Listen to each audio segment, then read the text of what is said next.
Hi friends, మనం ఎన్నో రకాల చెస్ బోర్డులు చూసాము. చిన్న చిన్నవి ప్రయాణానికి హ్యాండ్ బ్యాగ్లో పెట్టుకుని యూజ్ అయ్యే చెస్ బోర్డులు అన్నీ చూసాము. కానీ ఇంత పెద్ద చెస్ బోర్డు అసలు ఎంత బాగా అనిపించింది అంటే, ఫ్లోర్ మీద చెస్ కింద గీసి అంత పెద్ద పెద్ద నా నా కాలుకి దగ్గర మోకాలు దగ్గర అంత కాయిన్స్, ఒక్కొక్క కాయిన్ ఎంత బాగా అనిపించిందో. సో మా స్వామి అక్కడ ఉన్న హిల్ కౌంటీ దగ్గర అయ్యప్ప స్వామి పూజ జరిగితే అక్కడికి వెళ్ళాము. తీరా చూస్తే అక్కడ చెస్ బోర్డు ఉంది. స్వామి ఆడదామా అంటే మా స్వామి అన్నారు సరే అమ్మా అన్నారు. ఇద్దరం కలిపి ఆడితే అక్కడ ఎంత బాగా అనిపించింది అంటే, ఆఫ్టర్ లాంగ్ టైం చాలా చాలా హ్యాపీగా ఇద్దరం ఆడుకున్నాము.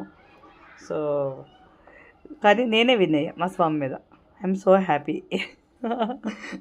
మన వాళ్ళని ఓడిస్తే వాళ్ళు అనిపిస్తుంది కదా. సో అందుకని అనమాట, ఎప్పుడు ఎంజాయ్ చేయాలి మనం.